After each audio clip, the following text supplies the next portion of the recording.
Kim's thoughts and feelings on Stephanie Garber's Caraval.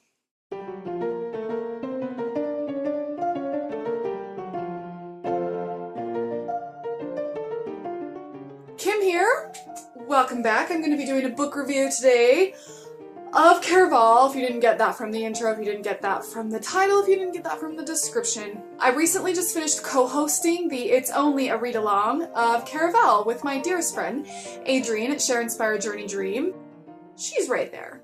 We had a really good time. I had a really good time reading the book. I just want to disclaimer this video. I did read this book a bit more critically than I usually read books, so I did kind of judge it a little harshly.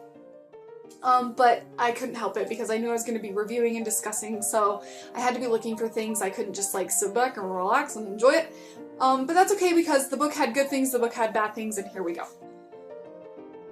Caraval by Stephanie Garber is a debut novel about a girl named Scarlett and her sister Donatella who live on an island with their horribly violent and abusive and oppressive father. Caraval is a magical, whimsical, mysterious game that their nana told them stories about when they were growing up. Caraval is run by a mysterious, magical man named Legend. Scarlett has been writing letters to Legend begging for tickets for her and her sister. Scarlett writes a final letter to Legend announcing her engagement to the Count, an arranged marriage put together by her father. Legend finally writes her back with 3 tickets, one for her sister, and one for a guest, namely her fiance. So Scarlett and Tella, with the help of a sailor named Julian, finally make it to the island. Once Scarlett and her sister arrive on the island, her sister goes missing very quickly, and she is suddenly whisked into Caraval in the game. Scarlett is told throughout all of Caraval, it's only a game. Don't get too swept away. It's only a game. It's only a game.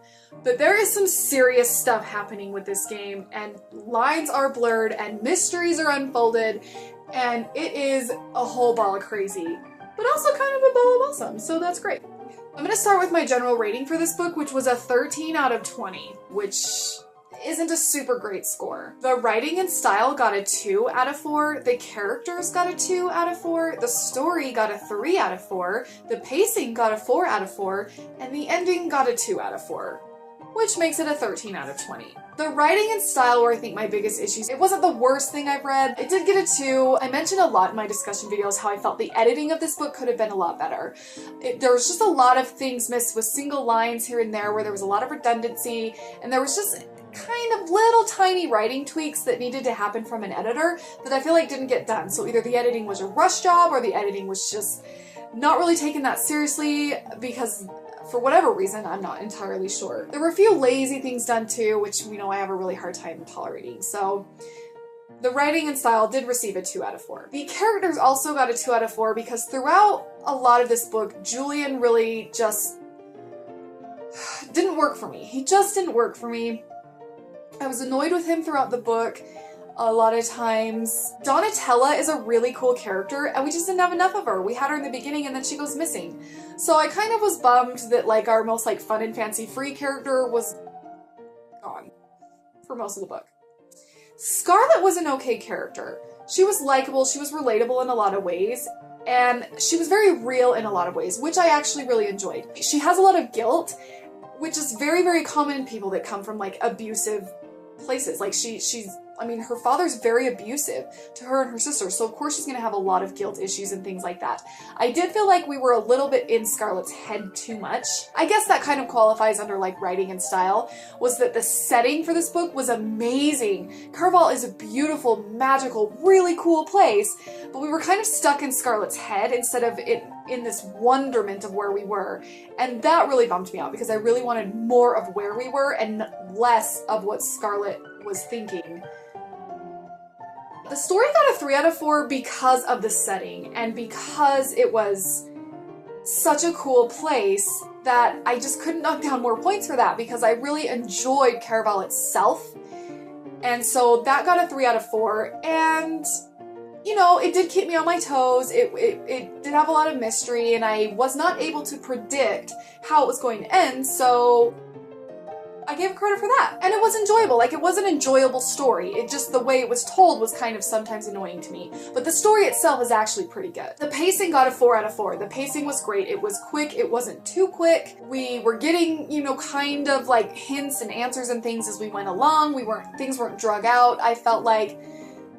So in terms of how the story moved, it was fantastic. The ending only got a 2 out of 4. I'm not going to give you any spoilers or anything like that. I'm just going to say the ending got a 2 out of 4 because I felt like it just wasn't action-packed enough for me. That's what I'm going to say. So the book got a 13 out of 20. I wish I had been a little better. I wanted to love this. I wanted to just adore it. I just didn't. It just didn't make it for me, which is such a shame. I'm so bummed out about it. But I will say, it was worth my time, okay? It wasn't bad enough that, like, I wanted to DNF it. It wasn't bad enough that I was raging about it. It just didn't quite make it for me. It was trying, it had great potential, it was on its way, but it just didn't quite get there. So if you like YA, you're gonna like this book. If you like mystery, if you like not knowing what's gonna happen next, if you like not being able to trust yourself, you're gonna like this. Which I did really like that element of the book. I liked that I couldn't trust anybody. That was really cool. For that, I would say it was worth my time. I will tell you that the beginning was a bit rocky for me. Once Scarlet arrived on the island where Caraval is held, it picked up and it improved significantly. So if the first couple chapters are just kind of for you, push through a little bit because it's gonna get better. You should definitely keep going with it if you feel like the beginning is kind of shaky for you. I would push through because once you get to the island, it's way better. So those are my thoughts and feelings on Caraval. I'm glad I read it.